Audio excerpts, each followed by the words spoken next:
He took over the 49ers this year after 11 games. They were 1-10, and they finished 6-10. So he won 5 straight games with the 49ers.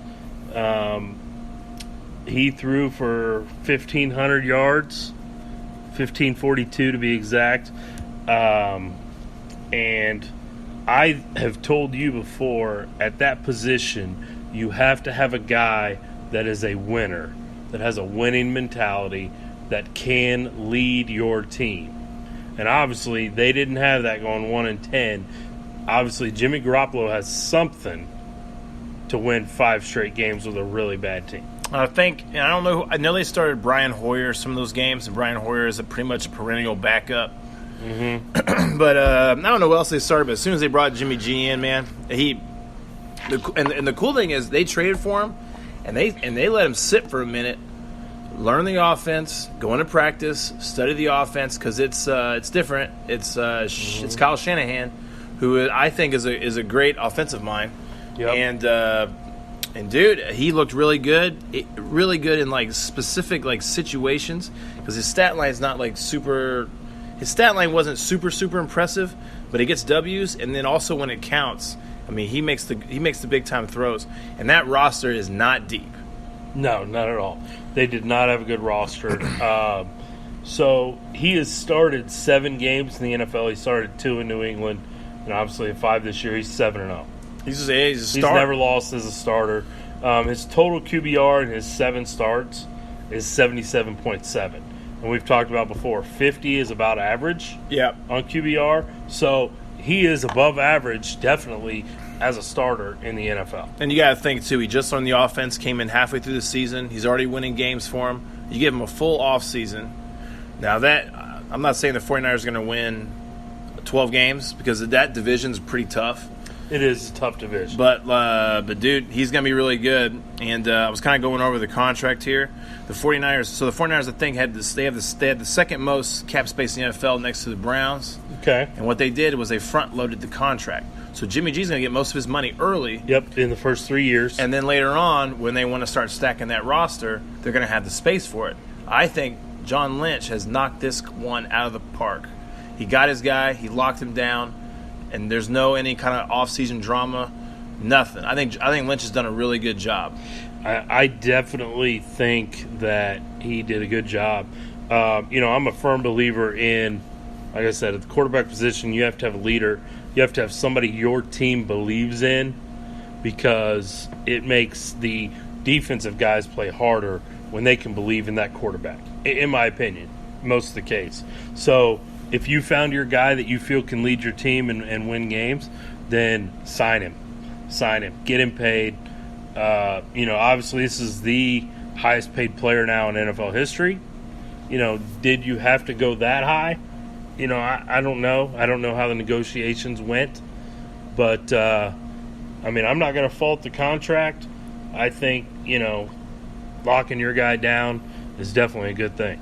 And the thing is, too, they have so much cap space on that team. He'll be a cap hit of $37 million for this season. The Niners will still have $76.8 million in cap space to sign free agents. That's a ton. Put in perspective, the Chiefs at this moment have 21.5, which actually is pretty decent. Yeah. So Lynch, if he wants to, he can go after some guys. He can go after some couple key free agents, possibly.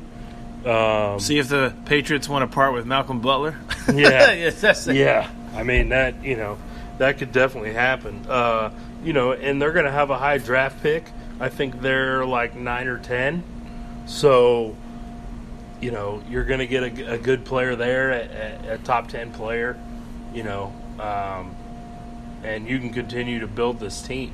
So, not only did they not handicap themselves by doing it, in my opinion, but they signed their franchise quarterback that I think can play there, possibly for the next 10 years. Yeah, if I was John Lynch, I would do whatever I could to trade up and get what's his name? Saquon Barkley? Yes. No, we talked about him in the last class. That's my favorite.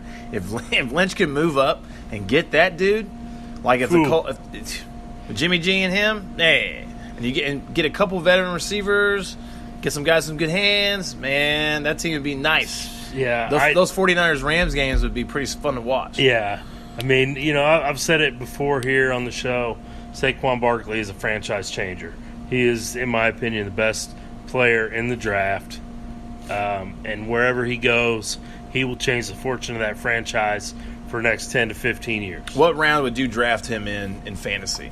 Would you draft him first round? First round. Or you go second? First round. Because he's going to get the carries. Yeah, he's going to be the guy. He's going to be like the first year Zeke. Mm-hmm. And I think Gurley. I think Zeke. Yeah, Gurley. I think Zeke bounces back next year. But anyways, I think that's the guy. Well, yeah, I mean Zeke. I think finished he still finished top. I think 8 in rushing, and he missed 6 games. I'm telling you, man. Well, your boy Zeke is nasty. Yeah, he's a pretty good player. So kind of last thing we'll talk about this week. Last week on the podcast we talked about Josh McDaniels, New England offensive coordinator, had accepted the Colts job. At the time, that was the news that he had accepted it. There was a deal in place.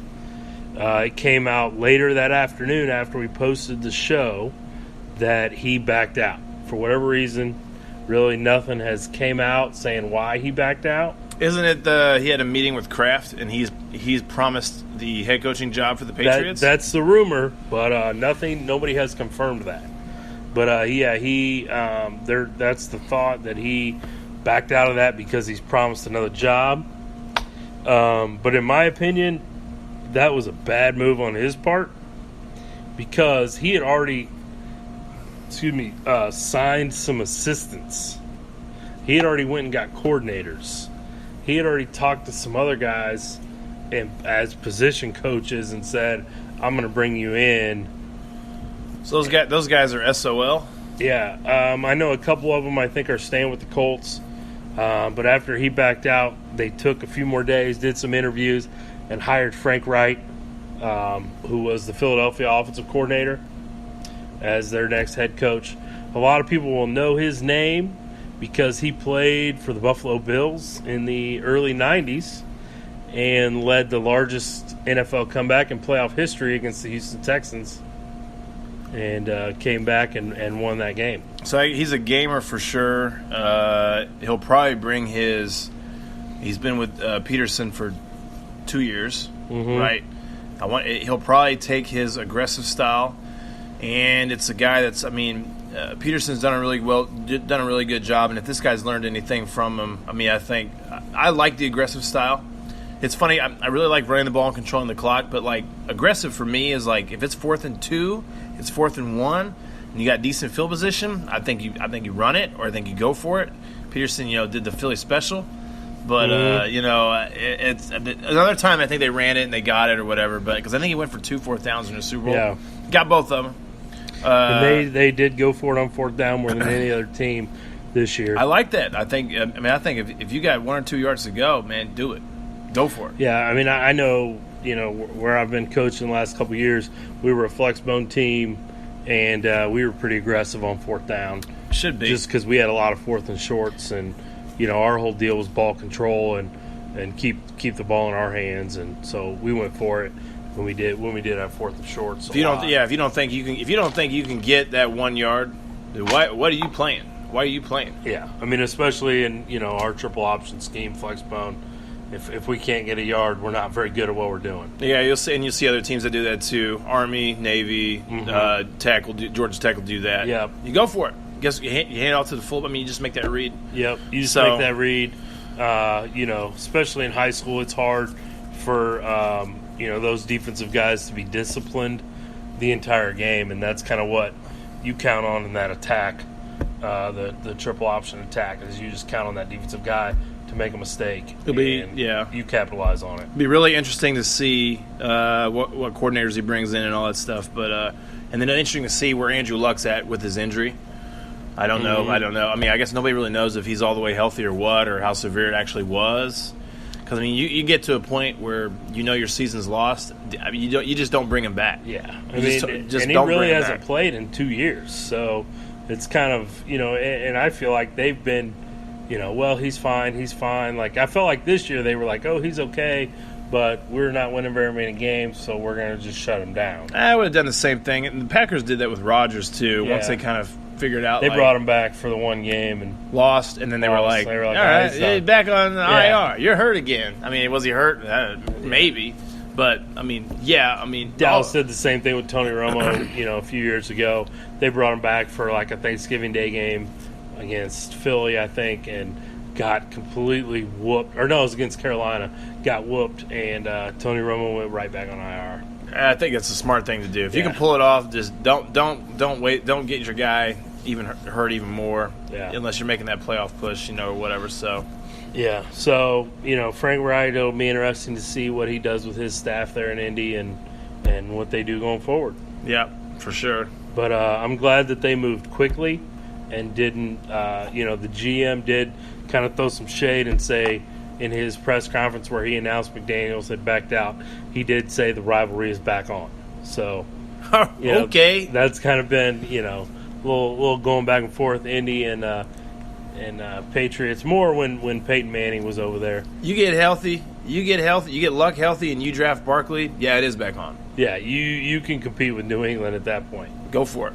But you need to spend a little more on free agency. You need to bring some Yeah. guys in because they're notorious for like, all right, we got a quarterback, all right, Yeah, and then I they mean- don't do nothing. Yeah, you look at Peyton Manning's whole career there. I mean, obviously offensively they always had weapons, but defensively, they you could say they never really spent the money on defense they needed to. Maybe part of that's because what they were paying Peyton Manning and those receivers and running backs, but we'll just have to wait and see what their philosophy is under the new regime here. Yeah, for sure. So All right. Well, hey, thanks for listening to the show this week. Remember, hit us up on Twitter, Facebook, at Midwest Mics. Give a listen to the show on not Spotify, iHeartRadio, iTunes. There's a link to the Spreaker account, which is on our Facebook and our Twitter. But interact with us. Let us know what you think. Yep, let us know what you think, and we'll be back. I think we're working on a top. We're doing a top 8 or top 10 quarterbacks. Top 8 quarterbacks, NFL. So working on that. Next week we'll do the show from sunny Orlando. That's right. All right. We'll see you guys Have a later. little vacation. Have a good week, everybody, and we'll catch you next week.